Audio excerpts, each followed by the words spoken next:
The session was supposed to last 3 hours. It lasted 20 minutes. Michael Bublé's co-writer Alan Chang had set up the session the way they always set up sessions: piano open, recording equipment ready, a rough outline pinned to the wall beside the mixing board. 20 minutes later, Michael looked up and said, "I think I'm done." Alan looked at him. "Done with what?" Michael handed him the notepad. Alan read it, then he read it again. Then he looked at Michael and said, "This is a song." "I know," Michael said. "That's the problem." The song that emerged from those 20 minutes would eventually become "Haven't Met You Yet," the lead single from Michael Bublé's 2009 album Crazy Love, one of the most commercially successful songs of his career, a piece of music that has soundtrack proposals and first dances and the specific private optimism of people who have not yet found what they are looking for and have decided, against the evidence, to believe they will. But for several weeks after Alan Chang read that notepad, the song almost did not exist in any form the world would hear. Michael very nearly kept it for himself. And understanding why, understanding what the song actually was, and what it cost him to release it, and what happened when he finally played it for the woman who changed everything, is the real story behind the music. The story that the radio version does not and cannot tell. The official story of Haven't Met You Yet is a love song. An optimistic ballad about believing in love before it arrives, about facing the future with confidence rather than fear, about the specific kind of faith that looks at an empty space in your life and sees possibility rather than absence. That story is true. It is also incomplete. Michael Bublé wrote the song in late 2008, in the specific personal circumstances of someone who had spent the previous decade building a career with a discipline and focus that left relatively little room for the sustained attention that relationships required. He had not been absent from love, but he had allowed work to repeatedly take precedence over the people in his life, and he understood what that had cost, both to others and to himself. He was not proud of all of it. The song, in its first private form, was not about the optimism of someone facing the future unburdened. It was about the optimism of someone who had made mistakes, specific, identifiable mistakes, and was trying to believe that those mistakes did not make the future he wanted impossible. It was about the gap between who he had been and who he needed to become, expressed through the forward-looking language of someone who had, finally, understood something important about what he actually wanted. That was the secret at the center of Haven't Met You Yet. Not hope in the abstract sense of someone who has simply not yet found love. Hope in the specific sense of someone who has understood at cost what love requires and is choosing, with that understanding fully present, to believe it is still available to him. This is why he almost did not release it, not because it was too personal in the general sense that all creative work is personal, because it was too specific, too confessional. The song told the truth about where he was and where he was required, being honest about where he had been. Michael Bublé had built a career on emotional honesty in interpretation. He had always maintained a careful distance between the honesty of his performances and the honesty of his autobiography. Haven't Met You Yet collapsed that distance entirely. It was him, not a character, not a narrator. Him, writing about himself in real time, about things that had actually happened. Alan Chang had been Michael's musical collaborator long enough to understand, without needing it explained, that the song on the notepad was categorically different from the material they typically worked with. When they worked with standards, with existing songs, Alan's role was to support Michael's interpretation, to build arrangements that gave Michael's instincts the musical foundation they needed. The creative decisions were about interpretation and presentation. The emotional content was already given.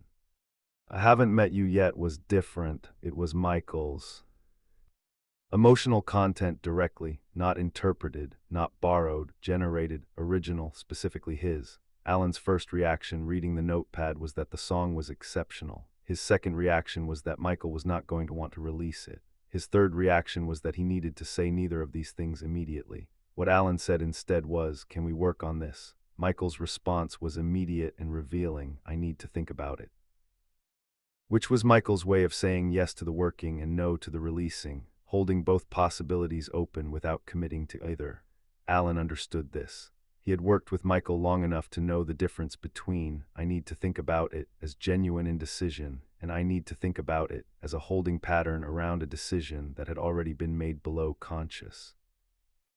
Deliberation, in this case, he believed it was the second thing. Michael had already decided not to release the song. What he had not yet decided was whether that decision was right. For approximately 6 weeks after the session with Alan, Haven't Met You Yet existed in a state of productive uncertainty. Michael worked on it, refining the melody, tightening the lyric, developing the arrangement with Alan's collaboration, with the focused attention he brought to everything he considered worth developing. But he did not schedule it for recording. He did not discuss it with his label. He did not play it for his management team. It remained in the private category, developing in the space between creation and release. He played it for himself alone in hotel rooms and dressing rooms on the road, singing it through quietly, feeling for the specific quality of truth that either sustains a piece of creative work through the process of being finished or reveals, at some point, that what seemed true in the initial inspiration was more provisional than it appeared. What he found every time he came back to it was that the truth had not diminished. The song was still as specifically, personally honest as it had been on the day it arrived in 20 minutes on a notepad. The question he was actually asking himself during those 6 weeks was not whether the song was good. He knew it was good. The question was whether he had the right to release it, whether he had resolved what the song described sufficiently to offer it to other people as evidence that resolution was possible. You could not, he felt, offer people optimism you did not personally hold. You could perform optimism that belonged to someone else's experience. You could not perform your own optimism if you were still in the middle of trying to achieve it, and he was still in the middle. The song was about someone who had understood his mistakes and was choosing to believe the future was still available. But understanding and choosing, he was discovering, were not the same as having arrived. Michael Bublé met Luisana Lopilato for the first time on the set of a music video in late 2008, an encounter arranged by the professional necessities of a production, surrounded by other people and focused primarily on the work rather than each other. What happened in the subsequent weeks, the specific quality of attention that developed between them, the discovery of a shared way of being in the world that neither of them had anticipated, was something that both of them would later describe with the careful language of people who understand that the most important things resist the most obvious descriptions. Michael had been in the specific state that the song described, knowing what he wanted, understanding what it required of him, choosing to believe it was still available. And then Luisana Lopilato walked onto the set of that music video, and the abstract future that the song had been written toward became, very suddenly, specific. He did not immediately tell her about the song.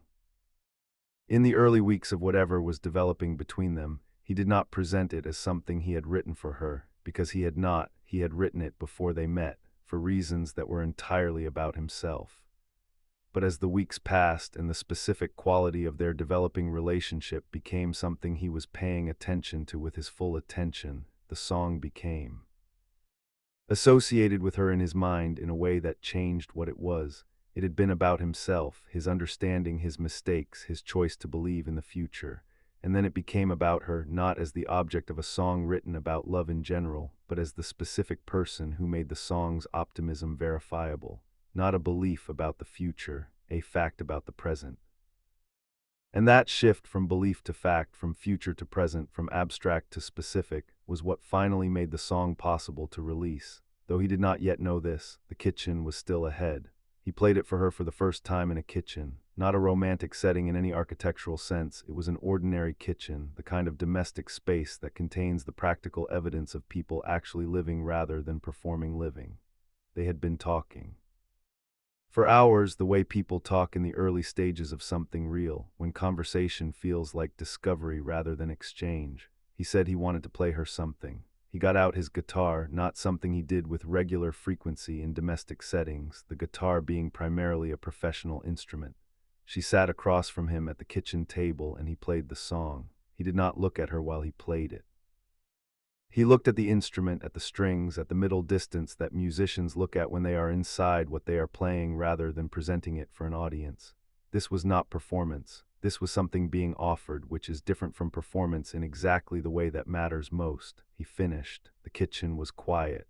Luisana did not say anything immediately, which he registered and did not try to fill with words. Then she said something. not a long speech, not an elaborate response, not a critique or an analysis. A few words, spoken quietly in the specific voice of someone who has understood what they have just heard and is choosing to respond with precision rather than volume. He did not, in interviews over the subsequent years, repeat what she said. Not because it was a secret he was protecting, but because it belonged to that register, the register of things that matter most precisely because they are not for public consumption. What is known is what happened after she said it. He picked up the phone and called Alan Chang. It was past 11 in the evening. "I'm putting it on the album," he said. Alan said, "I know." And that was the end of 6 weeks of uncertainty, resolved in a kitchen by a few words from a woman who had heard. Thing underneath the thing, he has never said exactly what Luisana said in that kitchen. He has described the effect of it, in interviews, in careful language that preserves the privacy of the moment while acknowledging its significance. He has said things like, she understood what the song was actually about. She heard the thing underneath the thing. She didn't respond to the love song. She responded to the person who wrote it. Which tells us something about what she might have said without telling us what she said. The song is, on its surface, about optimism, about believing in love before it arrives. An audience hearing it for the first time hears a man confident in the future, certain that what he is looking for is coming, buoyant with the anticipation of something not yet arrived. What Luisana heard, what she responded to, was the thing. Underneath that surface, the specific weight of someone who has understood his own failings and is choosing, against the gravity of that understanding, to believe he is capable of something better. This is the distinction that changes the meaning of the song entirely, the difference between cheerful confidence and deliberate hope, between someone who has not yet been tested and someone who has been tested and found wanting and is choosing to try again anyway. The first is pleasant. The second is brave. Luisana heard the second, and whatever she said in response to what she heard was sufficient to tell Michael that the song was not too personal to release, that its specificity was not a weakness but its primary strength, that the honesty that had made him want to protect it was exactly the quality that made it worth giving to anyone who needed it. She gave him mission to be honest, which is perhaps the most important thing one person can give another. The recording of Haven't Met You Yet took place in early 2009 at a point in Michael's relationship with Luisana when what had begun in a kitchen over a guitar and a song had become something neither of them doubted or questioned. He recorded it with the specific quality of someone who had resolved the question the song had been asking, not performed resolution, actual resolution. The song was no longer a private reckoning seeking permission to become public. It was simply true, completely, finally, without ambiguity. Alan Chang, working with Michael through the recording sessions, observed that the song was easier to record than almost anything else on the album, not because it was simpler technically, but because Michael's relationship to the material was so resolved that the usual process of taking something from good to right felt unnecessary. It arrived right. The sessions for Haven't Met You Yet were efficient in the way that things are efficient when the person doing them knows exactly what they are doing and why. The finished recording ran 3 minutes and 49 seconds. It had taken 20 minutes to write, 6 weeks to decide to release. And a lifetime of experience, of mistakes made and understood, of love sought and lost and sought again to make honest. Those 3 minutes and 49 seconds contained all of that, compressed into the specific warmth of a voice that had finally, completely resolved its relationship to what it was singing about. Crazy Love was released in September 2009 with Haven't Met You Yet as its lead single. The critical and commercial response was immediate and unambiguous. The song became Michael's biggest solo hit, reaching #1 in Canada and charting prominently across Europe and Australia. It found its way onto wedding playlists and compilation albums and the background music of department stores in December, one of those pieces of music that people absorb without specifically choosing to, that becomes part of the sonic texture of a period. Michael and Luisana Lopilato became engaged in November 2009, 2 months after the album's release, and married in March 2011. By the time the world received the song that had almost never left a kitchen in 2008, the song's specific private optimism had been confirmed in the most direct possible way, not by the world's reception of it, but by the life it had been written alongside. The song told the truth, not just the general truth of romantic optimism, which is available in any standard and any love song from any era. the specific truth of this particular man at this particular moment, choosing to believe that who he had been did not determine who he was going to be, that the future was still available. And the woman who had told him the song was worth releasing, who had heard the brave thing underneath the pleasant thing, had been in the kitchen when he played it, was still there, has been there since. Haven't Met You Yet has been heard by millions of people since its release. It has been heard by people in the specific state Michael was in when he wrote it, people who have made mistakes, who have understood those mistakes, who are choosing to believe the future is still available despite what the past has cost. It has been heard by people who receive it as cheerful confidence, as the uncomplicated optimism of a classic love song. Both receptions are valid, both are what the song offers. But the second layer, the layer that Luisana heard in a kitchen at night, the layer that made Michael call Alan Chang past 11, is still there for anyone who listens with enough attention to find it. The weight of someone who knows what he is asking himself to believe, the specific courage of optimism that is not naive but chosen. The sound of someone who has been where the song was written from and emerged from it still reaching for what they had always wanted. This is what the 20 minutes actually contained, not just a melody and a lyric, not just the craft of a songwriter who knew what he was doing. The compressed truth of a specific interior experience, made into music in the time it took because it had already been living inside him for years, needing only the moment of recognition to arrive complete. Michael Bublé almost kept it. He was right to be protective of it. The most personal things are the ones most easily damaged by premature exposure. But Luisana said whatever she said in the kitchen, and he understood that protection was no longer the right response, that the song had a purpose beyond its own honesty, that the specific truth inside it was not his alone to hold. Songs like this one, the ones that arrive quickly because they have been accumulating slowly, the ones that are almost too personal to release, the ones that a single conversation makes possible, are the songs that last. Not because they are technically superior to other songs, because they are true in a way that technique alone cannot manufacture, because anyone who has ever needed to believe the thing the song believes can hear that belief and recognize it as earned rather than assumed. Haven't Met You Yet was written in 20 minutes. It took everything Michael Bublé had lived and learned and gotten wrong to write it in 20 minutes. And it took one woman in a kitchen, listening carefully to the thing underneath the thing, to make it possible for the rest of the world to hear it. That is the story the radio version cannot tell.